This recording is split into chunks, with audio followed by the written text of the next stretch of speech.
You're listening to The Rant. Please go away. Let me sleep for the love of God. I am Kamala Harris. My pronouns are she and her. I am a woman sitting at the table wearing a blue suit. You're listening. So the best way to get something done, if it holds near and dear to you that you like to be able to, anyway.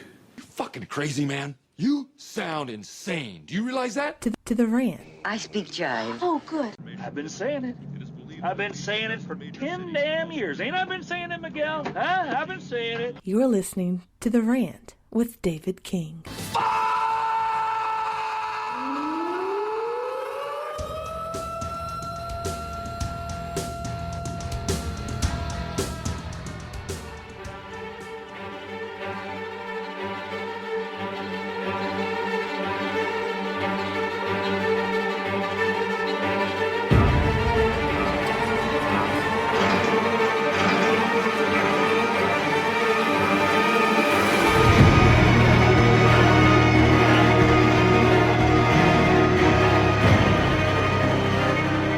Everyone, welcome to The Rant. I am your host on this special episode, part 2, where we review The Walking Dead, and in this one we're reviewing Season 2.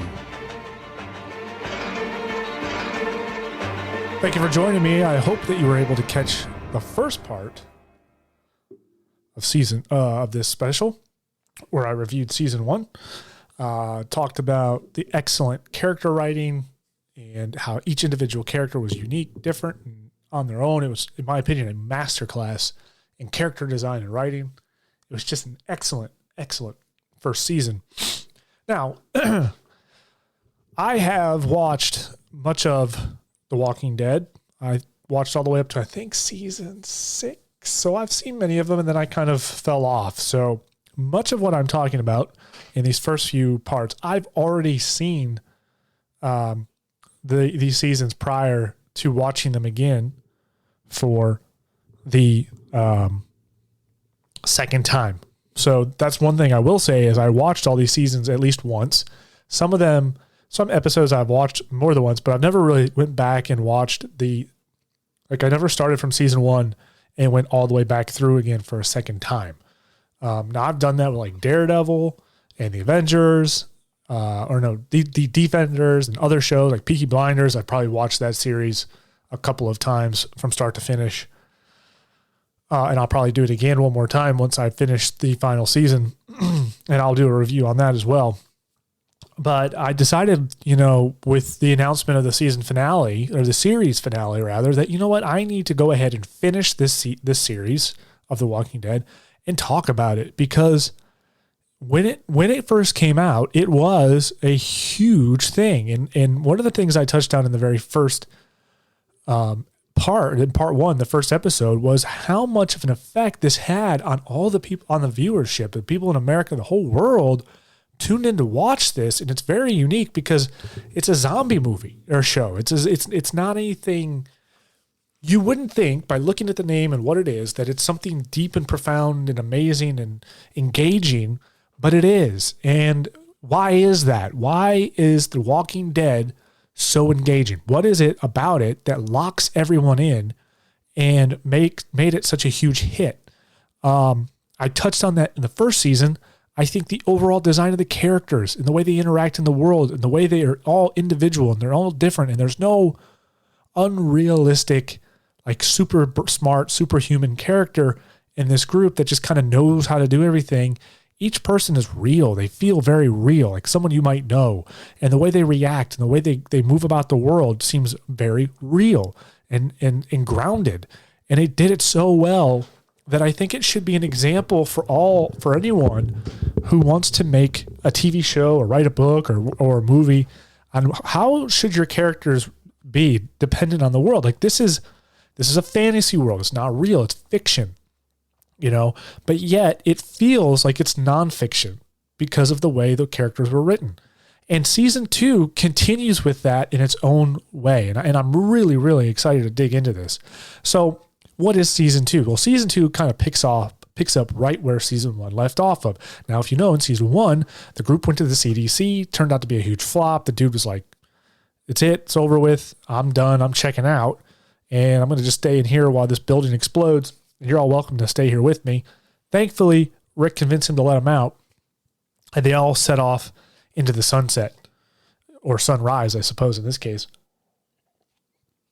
And that is where season 2 picks up. They are going down the highway, and they're heading to Fort Benning. So their next option, which is interesting in that they decide to go to a military base, because in their mind, they're probably thinking, well,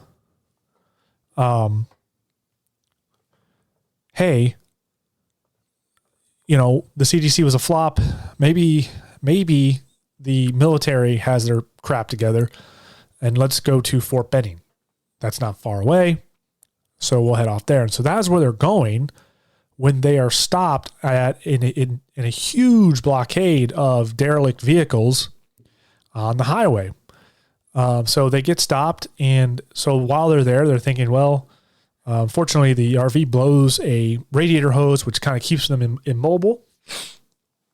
And they're also lacking in fuel, so they can't turn back and go the other way because, well, it's too far back to try to bypass the highway. So they decide to stay put, try to fix the RV, find some fuel, obviously take the fuel from the car, see if they can't find some parts, things like that.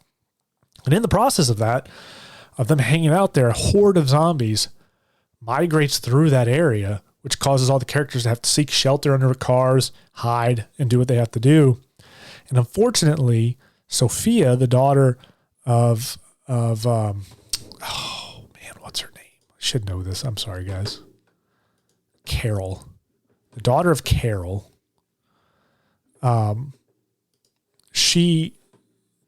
Sophia.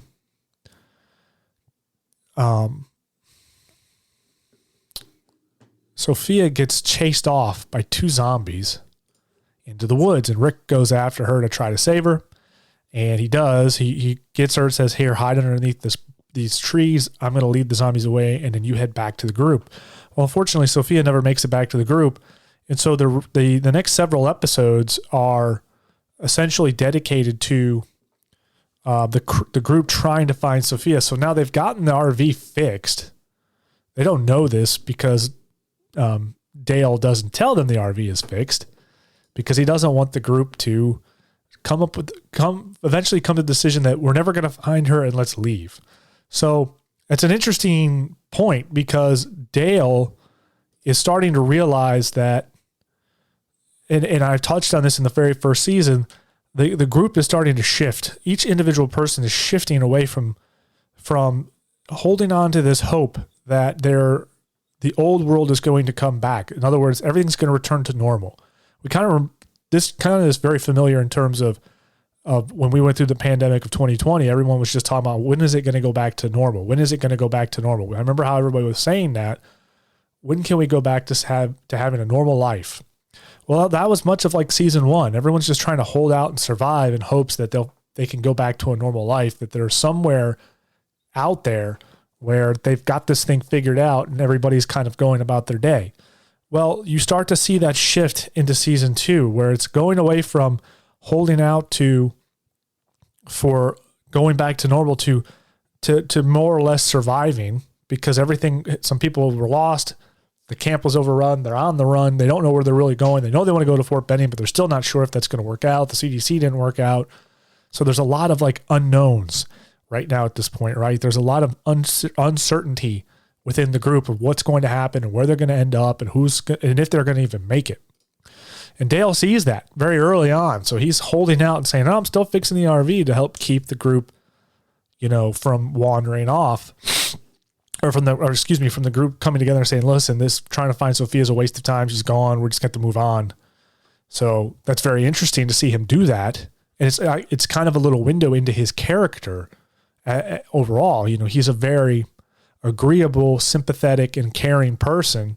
We saw that obviously at the end of season 1 when he was willing to sacrifice his life at the CDC to save someone else's. And so that to me is really, it kind of maybe a little bit of foreshadowing to later in the season. And so they're still looking for Sophia, and then that is abruptly ended when Carl is accidentally shot and killed, or not killed, sorry, he's accidentally shot by a hunter in the woods. There was a man out there hunting a deer. Carl got close to the deer. It was like a moment he was having. Everybody was having this whole like moment of peace. In a way that's symbolic to as well, because it's a moment of peace, right? But it's a false peace, and everyone's like, oh, it's this moment of happiness, and it's abruptly ended. And it's a reminder of the world they're in today, that there is really no peace to be had now in this coming world that they're in.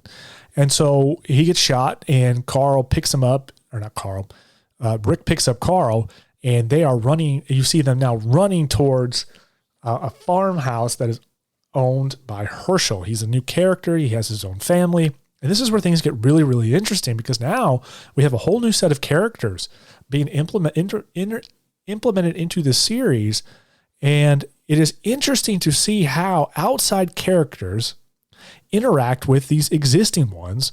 Again, this is a continuation of great character design, because Herschel and his family, they're all different people. They're all very similar because they all have been raised under the same roof or in the same family. So they have the same kind of ideals and morality, and they're very cohesive or equally yoked in that regard. But they're also each person is individual, and they all have their own actions and reactions.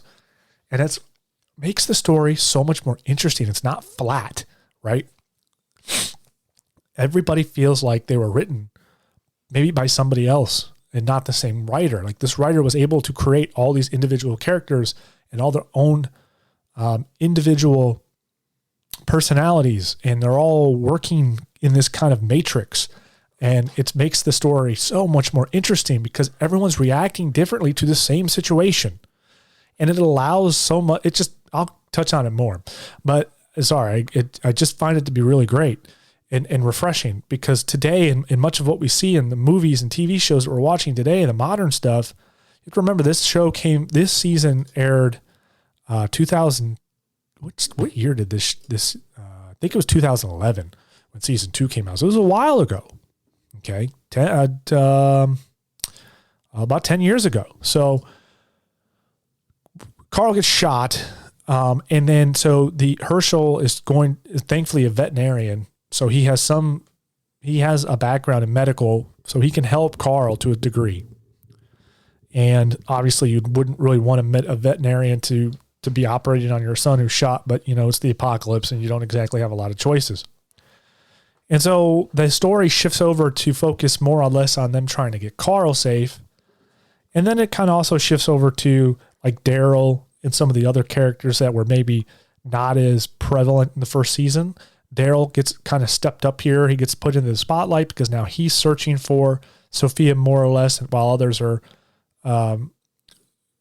moving to Herschel's farm or, whatever, helping Rick where they can. So it's interesting to see that these lesser characters are stepping back up and getting more of a spotlight. And so now the story is save Carl and find Sophia. And that is much of the first half of the season. And it's also kind of this interesting shift because we see Shane have the biggest character arc, I think personally, in all of the characters in this part of the early part of the second season. You see him really have a huge change when he sets off with Otis. Now, keep in mind, folks, if you haven't seen the season 2 of The Walking Dead, I would go ahead and turn off this podcast right now, because unless you don't care, but there are spoilers. I am spoiling a lot of this by going over and describing the season because it matters. I have to do it. And so if you don't want any spoilers and you haven't seen it yet, you've been thinking about watching it, I strongly recommend you go see season 2. I'll give you the summary. It is fantastic. 2 thumbs up, 5 stars, well done. And I'm going to go into the reason why I think that is. I really have nothing bad to say about season 2. Now what I was getting onto. So turn it off if you don't want any spoilers. Now, Shane and Otis, this is a very interesting situation. Shane and Otis have to set off to go find medical supplies that are necessary to save Carl. Carl needs these devices so they can operate on Carl and get the bullet out of Carl. And so they set off to do that.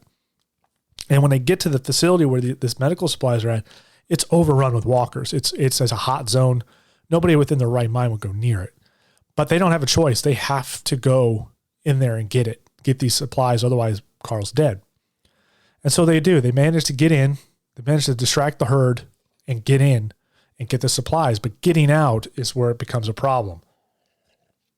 And they're very quickly overrun by all these zombies. And so much of this episode is Shane and Otis trying to duck, dodge, and weave out of this massive horde of zombies that just keep coming from different directions. And so, unfortunately, Otis and Shane both end up getting hurt. They both hurt their ankles because they have to jump from a very high location. And so that slows them down even more, which is not good. And then what ends up happening is they're running from this herd, and Shane says, "Man, you go on without me. We're not going to both get out of here alive. You go on without me and get these supplies to Herschel." And this is a moment where Shane realizes we're not going to make it. We're not going to make it. And we can't both, or at the very least, we both cannot make this. We're not going to make it out of here alive, not both of us. And so Shane offers himself up first. And this is very important because this really changes the outlook of how you may feel about this scene. Because this scene is a very interesting one. It's very deep, and it really tugs at your, like, what would you do in this situation? Like, how do you feel about this? Do you agree with Shane or you don't? So Otis says, "No way, man, I'm not leaving you behind," and picks up Shane and keeps running. Now, Otis is in denial. Or maybe not, but he's not in the same mindset as Shane. Otis is not thinking about the overall mission and the mission success. Otis is thinking, "I'm not leaving you behind. We're both going to get out of here," even though that's really not going to be a possibility. Okay? And you can visibly see the frustration in Shane because Shane gets mad because Shane knows there's no way we're both getting out of here. And I literally just told you to go. And now you're going to force me to do something I'm going to regret. There's already the thing. This is the very beginning of Shane channeling his inner monster. And it's something I'll touch on in a little bit later of what I mean by his inner monster and what that means to channel or to find your inner monster, to see how much of a monster can you really be? What lengths will you go to? And I'll touch on that later. And he ends up shooting Otis in the leg and using him as bait, basically as a distraction. And it allows Shane to escape and get back to the farm. And it allows the medical supplies to get there in time and give Carl a chance. And eventually Carl comes out of his surgery. Now, you could say, "Man, that is really screwed up. I can't believe he did that. He killed Otis. Otis, why would you do that? I can't believe you shot him in the leg and did that to him." And there's other people like myself who said, unfortunately, that was a necessary evil. It had to be done. And you may go, "Wow, Dave, you're just as effed up as Shane." Maybe, and fair enough, but let's think about it for a moment.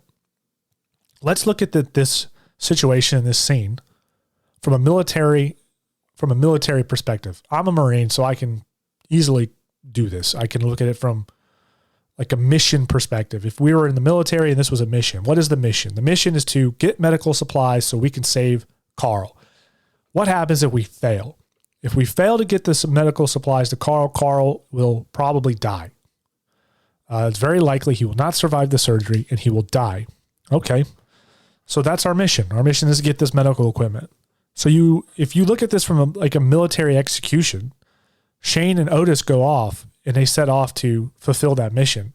That is their job. Their job is to fulfill that mission. And Shane sees it that way. He doesn't see this as just, well, maybe we'll get it or maybe we won't. He goes, no, we have to get this back. I have to save Carl. I have to get these things to Carl so he can live. And I'll do whatever it takes, no matter what, because he has to survive. So here's the situation now. These two are being overrun by walkers. They're not going to get away. So there's two options here. As far as what the plot is allowing us, the story is allowing us to see. We don't see any other exits. We don't see any other options. Nothing is being presented to us in that moment to make us believe that there's another option that could potentially save Otis and Shane together. They both can barely walk. There's nowhere for them to go. They're completely overrun, and they're just running on a straight line till eventually these walkers overtake them. Shane knows this. He's realized it. He's come to terms with it. He says, you go on without me. We're not going to make it. You need to go. Otis says, no way, man. I'm not leaving you behind. Otis isn't worried about the mission at hand. He may be, but he's in denial. He's not thinking about, we're not going to make it. Shane knows it. He's like, we're just not going to get away from this. And here's the thing. They weren't. And you could make the argument, well, you don't know that. Well, it was pretty clear that they were not going to outrun that horde. And so what is the option? Shane doesn't shoot Otis in the leg. They continue to run. They both eventually get overtaken. They both die. Then Carl dies. It's 3 people dead. Mission failure. Nobody survives. And it was a total loss. Or someone makes the hard call and one of them stays behind and sacrifices himself for the betterment of the mission, which is to save this kid's life. Nobody except for Shane was willing to do that at first. But then Shane pops Otis in the leg and says, well, sorry, dude, I gave you the option. You didn't take it. I need to save this boy. That's important. That's what's most important. Because if not, we're just both dead. And this is just going to be a waste of time. And we're just both going to die. And so he did what he had to do. And that's one of the reasons why this season was so good, is because it really makes you sit back and go, holy crap, man. Like, first off, nobody in their right mind would ever want to be put in that position where you have to make that tough call. And then on top of that, you ask yourself, could you? Would you? And even so, do you agree with Shane? Even after all of that, are you in Shane's corner on this one, or do you think he was wrong? Now, Dale certainly thought he was wrong for it, but Dale doesn't have the whole picture, and Dale is, he's maybe, Dale, and I'll touch on this later too, of what Dale represents, but it's very interesting that one little scene just sparks so much emotion from the viewer. And it's not black and white, it is gray in many ways, but because you could say, well, there might have been a different way. There might have been a different way. Well, maybe not. And in those quick seconds where you don't have a lot of time to think, and this happens all the time. And from a military standpoint, if you're on a mission, you only get seconds to think. You have to react. You have to make a decision. And sure, maybe you could have made a better decision, but you made a decision. And did that decision lead to a successful mission? Yes, it did in this case. All is well that ends well. And so Carl eventually gets healed. The group moves into Herschel's camp. They have this whole kind of debacle where Herschel doesn't really want them to stick around. He wants them to leave. So Rick is kind of, again, thrusted into this leadership position even more. And that's the thing too, is you'll watch as the season progresses, is Rick is really, he's becoming more and more of a leader. And again, he's still not any really smarter or better off than anyone else in this group. So he's not like he's some all-powerful, all-knowing, demigod of a person, and that's why he's a leader. He's just a person who takes control of the situation as best as he can. And the beauty of this show, just like season 1, is he doesn't always make the right call. He's not always doing the right thing, and he gets called out on it quite a bit, usually from Shane or something. He gets pushed back. The group doesn't always agree with him. Oftentimes the group does agree with him. And that makes it, that is the sign of good storytelling, of when you want a character to be the leader. When you're writing a story and you say, this guy's going to be the leader, or I want him to be the main focus, him as the main character. I want people to see him as somebody who's strong but interesting, right? Flawed, That's Rick. He embodies that. He is strong, but he's not perfect. He struggles. He has his faults. He falls down. He gets back up. He has all these kind of tests throughout the season, and it makes his character far more interesting than if he was just some perfect dude that knew all the right answers all the time. And so it goes through that, and then eventually it ends with them being forced off the land, all of them, including Herschel, by a horde of zombies. And that's how the season ends. Now, I'll go into it a little deeper here than that. That was a very kind of, again, quick rundown of season 2. They end up finding Sophia on the farm in a barn full of walkers. Herschel was capturing these walkers and putting them in a barn in hopes that maybe they could find a cure and fix these people. Otis must have found Sophia and put her in the barn because Herschel said he had no idea she was in there. And Otis's job was to go out when he found these guys and bring them in there and lock them up. And again, in that situation where you learn about the barn full of walkers and what they were doing, they were feeding these walkers and taking care of them and in hopes that maybe they could find a cure. And you get put into another situation where you have to think about like the morality of it, right? And what's going on? Like, do I agree with this? Do I not agree with it? Would I do this? What the hell's going on? Like, you try to sympathize with Herschel and his family and try to understand where they're coming from, but you also know what the group has been through and what they've experienced. So you have that perspective of it. And so you have you're trying to understand the Herschel side and their perspective and also the group side. And it's just another, this is a blip in the entire season, in the overall story. And it's just well done and well executed. Again, this is why this season was so good.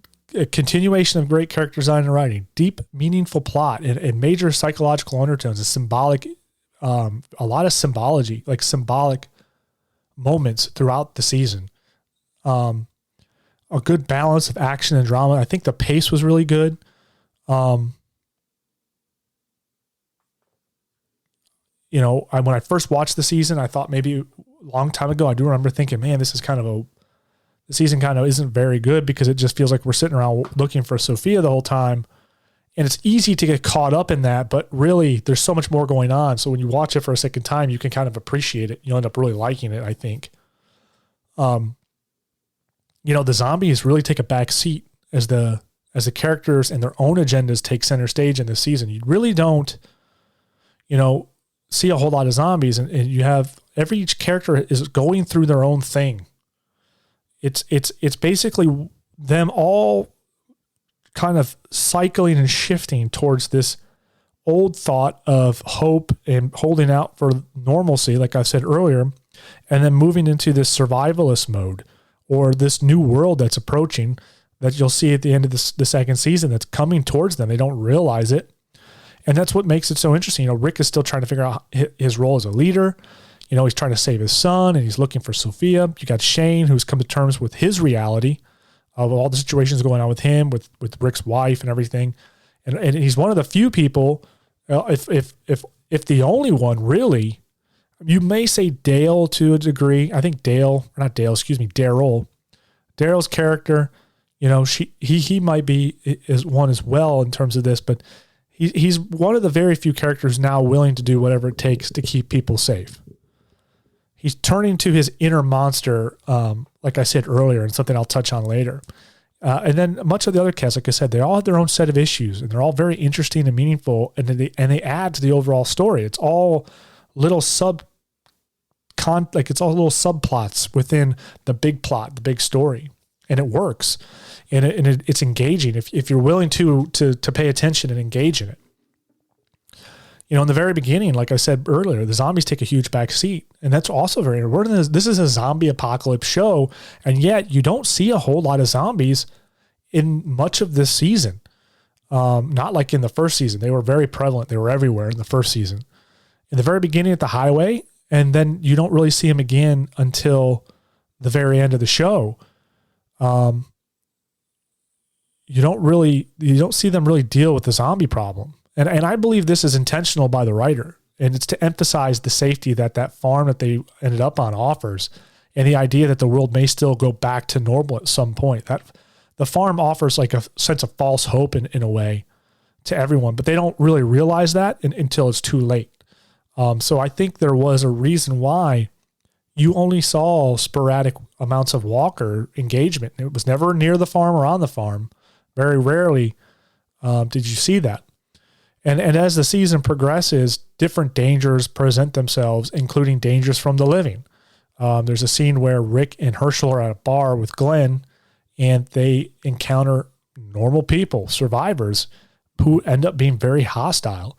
This is a very new situation to this group. They've never encountered hostile people who are alive. Everyone in the first season was trying to survive. They were all coming together to work together for the greater good. But now here's a group that's willing to take you out in order to survive. So, whoa, wait a minute. This is a whole nother, level of problems, if you will, for this group. They don't know, like, well, what do we do with something like this? Now the living is hunting us, or they're willing to kill us to take what we have, or whatever, or exploit us. And this is meaningful, as it's another representation of the final fall of civilization. This is a very meaningful scene. This is the director and the author, the writer, showing you the fall of man. So, this is the one thing I love so much about this season. And the first, as it carefully and meticulously documents the complete destruction of society. You're not really watching a TV show about people surviving an apocalypse. You're not really watching a show about the zombie apocalypse. That's just there. You're watching a very detailed presentation of each step of the fall of man and the people caught up in all of that. That's what this show really is. You're watching a step-by-step presentation of the fall of civilization. It's literally Law and Order and everything going out the door. And like I said before, I have very little bad to say about this season, especially after watching it a second time. It's just, it is such a great season. It is very close to being as good, if not better, than the first one. Still think the first season is the best. On the surface and at the face value of this, you think it's just a dragged on season of trying to find a little girl and a boy who gets shot and won't stay in the damn house. Like, get back in the house, Carl. And Carl was never in the house when he was supposed to be. That was always the funny kind of joke, the running joke on that season. I do remember that, people saying, Carl's never in the house. He's never in the house when he's supposed to be. He's always getting into mischief. And Rick and Carl's mother, they really could take a lesson on parenting, I think. But again, after watching this season a second time, I see the overall plot is much deeper, more meaningful, and accurate on its way to tell the story of this group and what each person is feeling, allowing us to make making our own conclusions as to how to feel about what each character is doing or not doing. And we find that we can relate to some, or maybe not at all, to others. And yet it's natural and not forced. Everything we feel about the situation, about what we're seeing in front of us in these scenes, it feels very natural. It doesn't feel like it's being forced on me on how I should feel in that moment, how I should feel about character A or B or C or what they're doing. It all feels like it's allowing me to make up my own decisions. And that really adds to really good dialogue after the show's over when you watch it with friends, which is what we did so often. We were allowed to say, like, well, what'd you think of that? It's like, oh, this, and this. It's like, really? You thought that? Because I felt like it was like that. It's like, oh, yeah, I didn't think about it that way. But, and that is the sign of a very good show. The story, much like the first season, allows you to pick sides and determine who's right on the right path, who's not on the right path. And I just absolutely love that. And it also shows you a much deeper and psychological look into what surviving a pandemic may look like. And there's also some really, really deep symbolic moments throughout the season, which is what I really love about it. If you stop looking at the fact that this is just a group of people looking for a kid, you'll realize that there's a lot more going on. For instance, like Sophia's lost. She's this innocent little girl, and the group is searching while the group is searching for the child, while also holding on to the hope for the old world and that old normalcy and that safety that it holds. And Sophia's death represents the death of innocence and peace.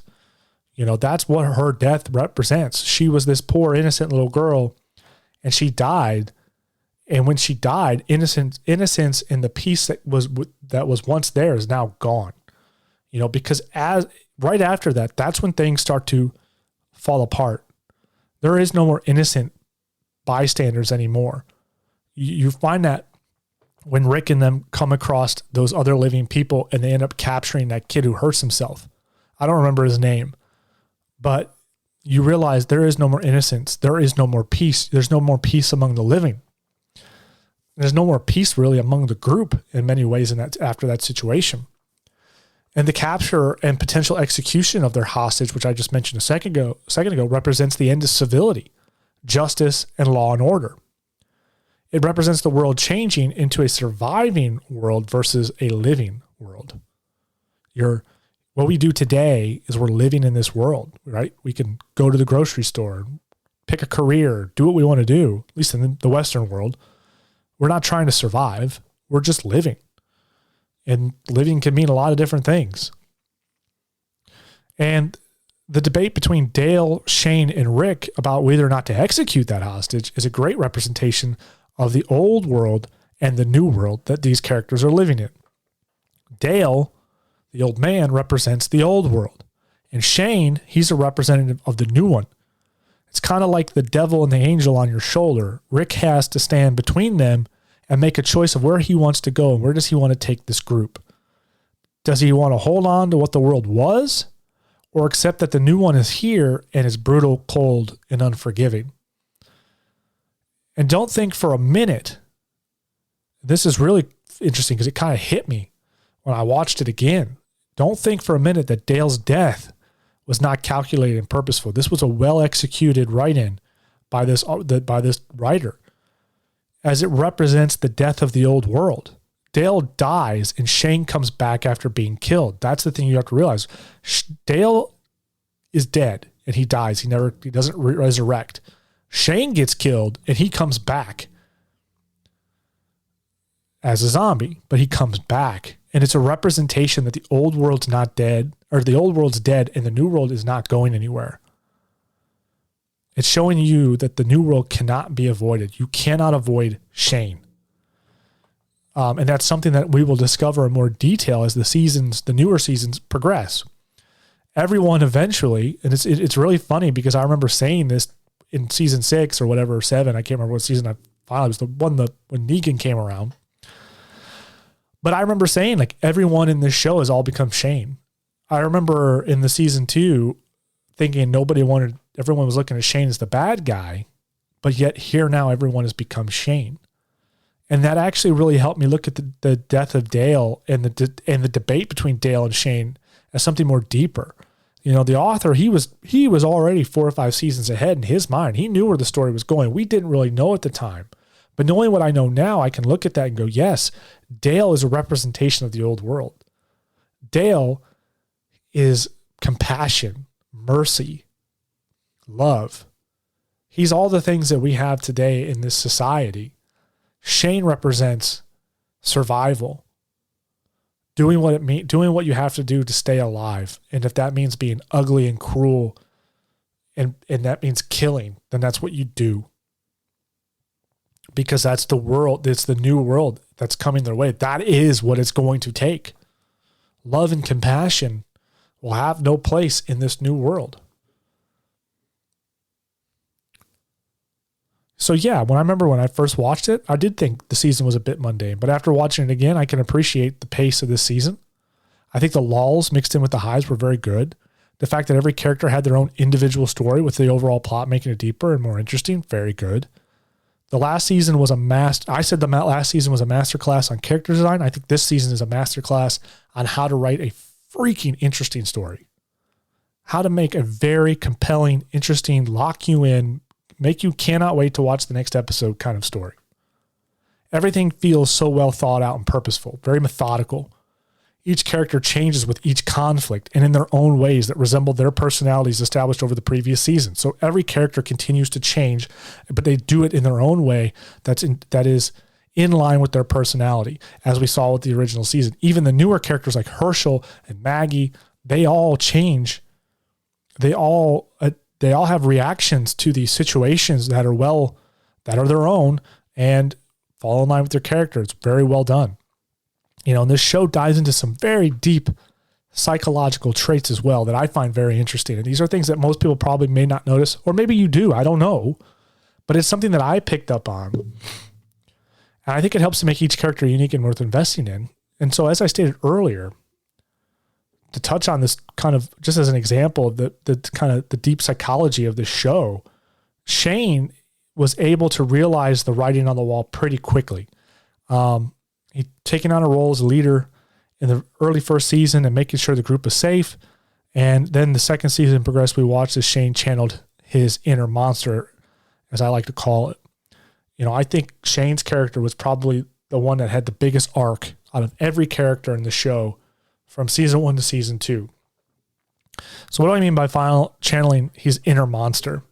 This is something that that all men in real life have to do. And in many cases, women too. I don't think this is subjugated just to men, but everybody needs to find their inner monster. This is something that comes from Dr. Jordan Peterson. He's a renowned psychologist and he's an author. If you haven't seen his stuff, I'd recommend you look into it. It's very interesting, very compelling. But he tells us to see just how much of a monster you can be and then to tame it. Learn to channel it and become stronger as a person by controlling it. In other words, understand what you're capable of doing.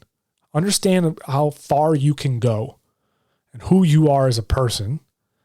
And then understand that you can control it and able to stop or go when you need to. Because there's going to be times in your life where you have to be the monster. But it doesn't mean you have to be an evil person. You don't have to be malevolent. But you need to understand that you are willing to go to whatever length you need to be. And I think that from a psychological perspective, it makes you a very strong person mentally. The problem is Shane can't figure out how to stop it. And we see him grow from what seems to be a very controlled monster, right? He's this fierce and strong leader. He's a hothead, but he's a fierce and strong leader. He takes control of the situation and he's very reliable, but he turns into a tyrant very quickly. And that can happen very easily to any one of us. It's why you should learn what you're capable of now and how you can control it, or you too will be at risk of becoming the tyrant or a psychopath or who knows, but it won't be very good. But you have to be willing to know what you're capable of. You need to know that. Shane represents the man finding his inner strength to do what is necessary and losing control of that. Whereas Rick, he's on the same path, but the only difference is Rick isn't willing to do everything it takes at first. And he has to learn otherwise. And Rick killing Shane represents Rick realizing how much of a monster he can be and may need to be. Again, Rick, the scene between Rick and Shane where Rick eventually kills Shane is very symbolic. It's symbolic for Rick becoming that monster, but it's also, again, like I said earlier, of the old world. Rick kills the old world, but the old world comes back, which represents you cannot avoid the old world or the new world. It is coming. There's nothing you can do to stop it.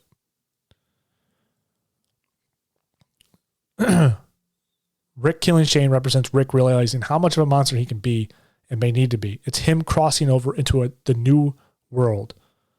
Rick is stepping into that new world. He can't avoid it. He's in it. He may not realize it at this moment, but that's what's happening in that moment. From our viewers looking in, we can see Rick has now he's left the old world and he stepped into the new world. Now he says earlier in that season that we're going to do things the way Dale would have wanted. In other words, we're going to stay in the old world because that would be the right thing to do. And fair enough, it probably would, in anyone's mind, that would be the right thing to do. Compassion, love, justice, whatever. That's all the things what we want. That's the things we hold so dearly to us. It's what we built the whole Western world on. But the thing is you don't get a choice in it anymore. It's no longer the world you live in. And so this represents that.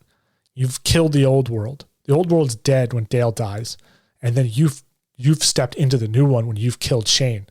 Not because you're a bad person or malevolent, because you had no choice. Because the new world's here, and it was either going to kill you.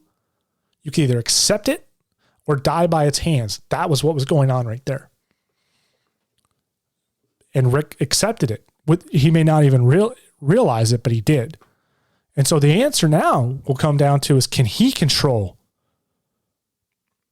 that inner monster or suffer the same fate as Shane and fall into a world of chaos and become the tyrant?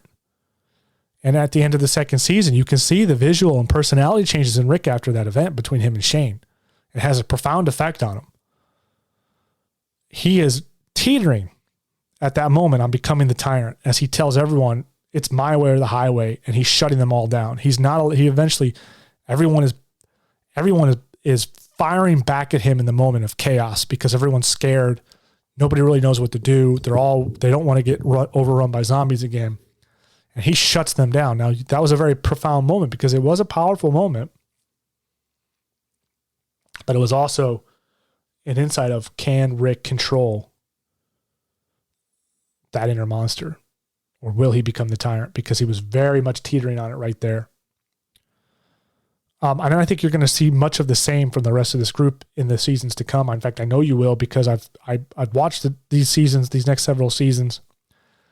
And I think it's going to be really great. Each person is going to have to wrestle with their own demons, navigate the new world, and how to survive in it while trying to keep their hands clean. And unfortunately, it's not going to be very easy, and it may not even be very possible. We will eventually find out that every one of them is going to get their hands dirty, and there's going to be profound repercussions for it.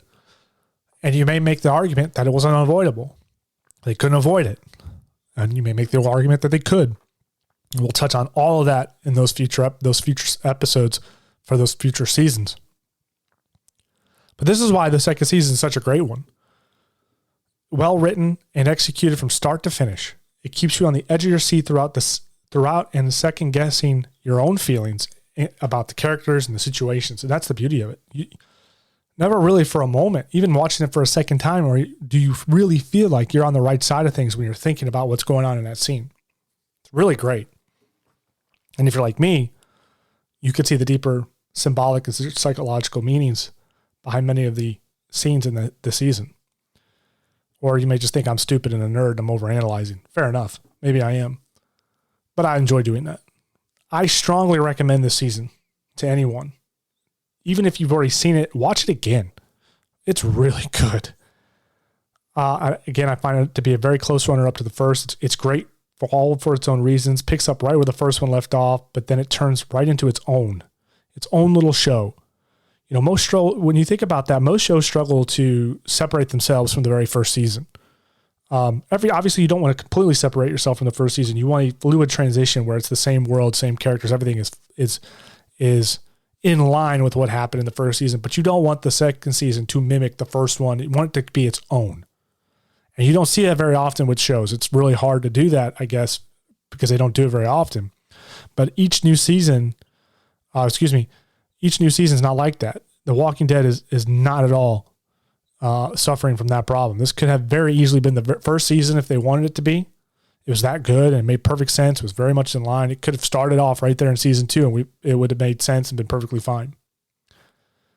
So yeah, I would love to know, what do you think about season 2 of The Walking Dead, or what is your overall thoughts of The Walking Dead? If you have opinions, or you loved the show, or you hated it from season 1 all the way up, I would love to know, what you think. You can hit me up on, at the Rant with David King on Facebook. You can also hit me up at Twitter, The Real DM King. That's DM Delta Mike King.